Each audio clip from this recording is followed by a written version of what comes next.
Lírio dos Vales, parte 136. A caravana de Jesus tomou o rumo de Jerusalém por trilhas alternativas. Atravessavam um vale rico em águas e flores. Tadeu se deteve diante de um pequeno lírio do vale em sua beleza frágil, porém resistente e delicadamente perfumada. E observou. Eles são ao contrário. Em vez de olharem para cima, olham para baixo. Ah, são pequenos. Há flores muito mais bonitas e mais pomposas do que esta. Não sei por que os louvam tanto, disse Judas, batendo com desprezo uma moita deles. André se abaixou para erguer as hastes caídas. Pois eu vejo mais a Deus nesses cálices pequeninos. Olha que graça! Parecem de alabastro e trabalhados por mãos delicadas. Pareces uma mulherzinha doente dos nervos, André, disse Judas maldosamente. Tomé interveio. Pois eu acho estas pequenas hastes uma perfeição. Saibas, meu amigo, que é no infinitamente pequeno que se mostra a capacidade do artífice. Qual artista poderia fazer estas corolas tão leves e decorá-las com a cor de um minúsculo topázio lá no fundo? Judas riu, mas ele não ligou e foi para perto de Jesus. Gostas destas florzinhas, mestre? Tudo na criação me encanta, mas estas estão entre minhas preferidas. As víboras também? Elas também servem. Respondeu Jesus, pálido e triste. Se Deus as fez, é sinal de que servem. Nada há de inútil, nem totalmente nocivo neste mundo. Somente o mal é totalmente e somente nocivo. Ai dos que se deixam morder por ele. Com uma consciência pervertida para coisas não boas, passam a não mais distinguir o bem e o mal. É uma cegueira espiritual, na qual Judas não se vê mais resplandecer o poder de Deus nas coisas criadas, até nas mais pequeninas. Tudo era lindo aos olhos dos progenitores, enquanto não tinham as cataratas do pecado. Hoje, quanto mais Deus se revela, mais o Espírito vai se tornando soberano sobre a criatura. E me perguntaram por que gosto dos lírios do vale. Porque pela sua humildade e sua postura, ele me faz pensar em minha mãe. Esta flor, tão pequena.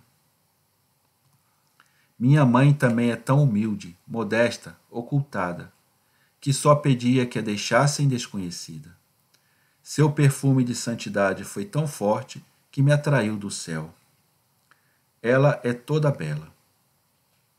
Jesus se alegrou e se iluminou de tal maneira, ao pensar na mãe, que se afastou para ficar só. A caminhada continuava apesar do sol quente. Muitas árvores lhes davam algum refrigério. Pedro chegou perto de Jesus. Será que te perturbo, mestre? Não, amigo. O que quererás saber desta vez, Simão? Gosto de saber das coisas. Mas isto é um defeito. Creio que dessa vez não seja defeito. Não quero saber de coisas feias para acusar alguém. Mestre, em Beter, eu me controlei para não perguntar se Judas tinha algo a ver com o chamado urgente de Joana. E isso já foi um grande mérito teu. Demonstra que tiveste uma boa evolução na vida espiritual. E tu ficas contente com isso? Claro, Pedro. Ficas mesmo? Então é teu pobre Simão que te faz ficar feliz? Ontem pedi que João fosse te perguntar o motivo de estares tão feliz. Pensei que fosse porque Judas estava melhorando. Mesmo não tendo provas disso, João me contou que te sentias feliz porque há um que está se tornando santo. Agora me dizes que estás feliz porque estou melhorando. Então, quem te faz feliz sou eu, teu pobre Simão. Jesus sorriu. Na verdade, Jesus tinha se referido a Judas ao dizer para João: Dize a quem te mandou perguntar que há um irmão doente procurando a cura, e esta vontade dele me enche de alegria. Mas quem é? Um irmão pecador que ama Jesus. Mas não fiques indagando sobre essas coisas, quando me vês diante de uma aurora que surge. E Pedro continuou: Mas, mestre, eu queria que meus sacrifícios mudassem Judas. Queria que tu fosses totalmente feliz. Será que conseguirei? Tem confiança, Simão. Confia e persevera. Certamente o farei por ti e também por ele. Jesus se inclinou e beijou seus cabelos brancos. Pedro estava radiante, mas faltava perguntar ainda uma coisa. E não me dizes mais nada, mestre? Nenhuma flor surgindo entre espinhos? Sim, um amigo de José. Um sinedrita. Um sinedrita? Sim, mas é preciso rezar e sofrer por isso. Não vais me perguntar quem é? Não, é um sacrifício que faço por esse desconhecido. Bendito seja tu, Simão. Continua assim e eu te amarei mais e mais. Ao chegarem a Jerusalém, Jesus e os seus deixaram as bolsas e se trocaram numa casa amiga. Desejavam entrar condignamente.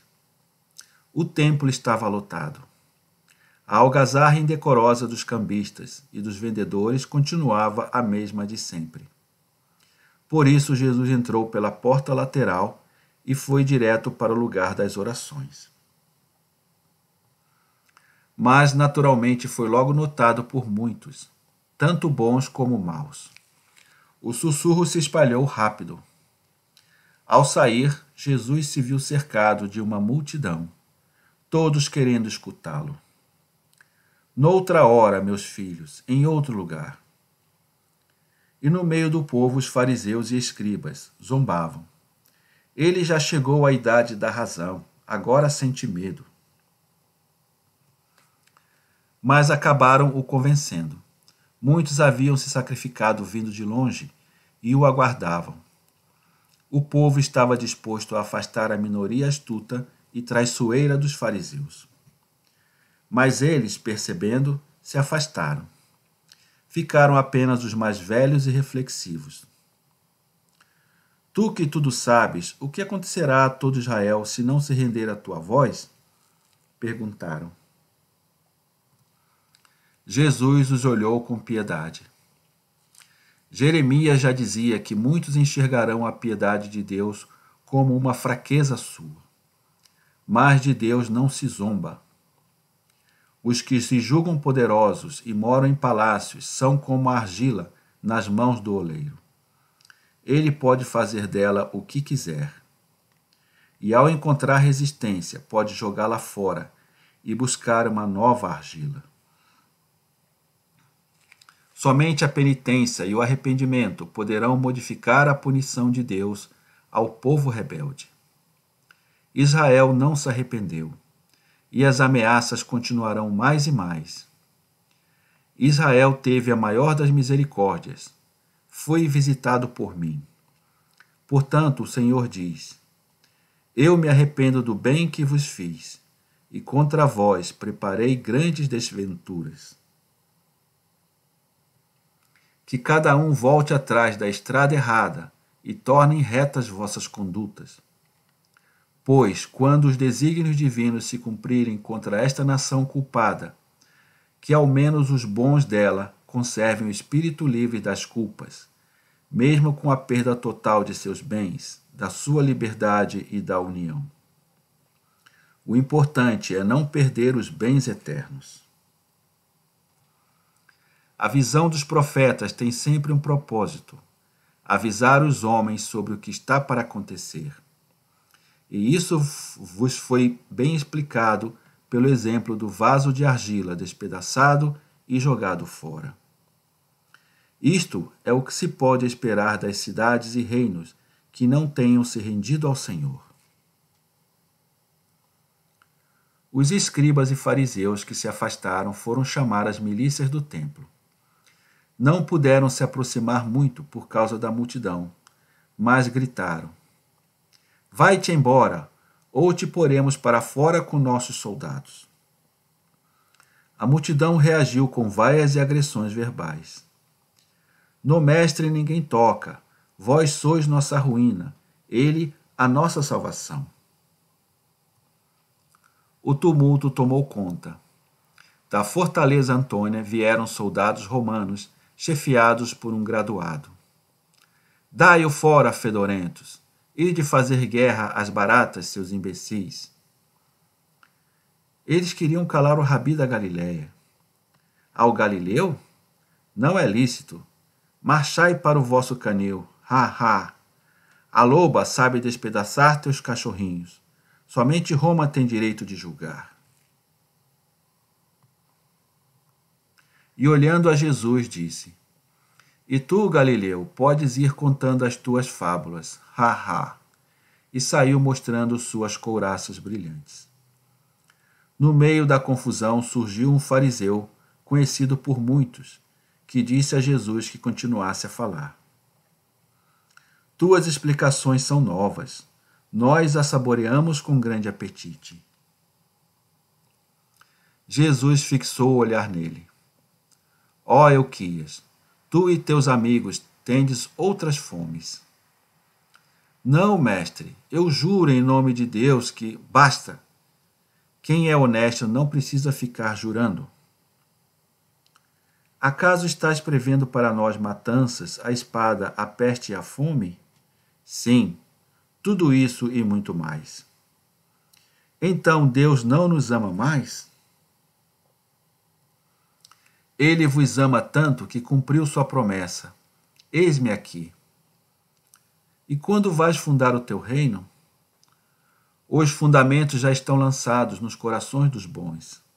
Sendo espiritual o meu reino, tem por súditos os espíritos, e eles não precisam de palácios reais, nem de milícias ou de muros, mas conhecer a palavra e pô-la em prática. Quem te autoriza a dizer essa palavra? A posse da palavra. Eu sou aquele que sou, aquele que tem vida e pode dar a vida. Pela minha natureza, eu traduzo o pensamento divino e dou a palavra.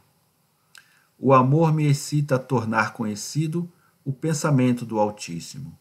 Ele é meu Pai. Então és o Verbo de Deus? Eu sou. A verdade é este que te fala. Deus é a verdade. E para se evitar os castigos, seria preciso acompanhar-me, crer em mim e amar-me. Não sou qualquer amuleto, sou o Salvador. Todos aqueles que amam o Cordeiro e amarem o seu sinal, obterão salvação. Se fosseis sinceros, me verias nas Escrituras. Agora estás vendo minhas obras. Por isso não sereis justificados. Vós me ignorais e me odiais. Onde só Deus deveria estar, há abominações, ídolos, fornicações. Por isso, onde matais ou tentais matar, aí sereis mortos. Perecereis nas fronteiras, lá onde todo o poder humano se acaba. Não sou severo convosco, sou verídico. Eu sou a luz, vinde a mim. Jesus suplicava, despojado de tudo que não fosse amor. Eles se olhavam, e Euquias falou por todos. Peço que aceiteis o convite para que possamos honrar-te. Não preciso de honras, deixai-me em minha pobreza. Mas diante da sincera insistência, Jesus acabou aceitando. Próximo capítulo.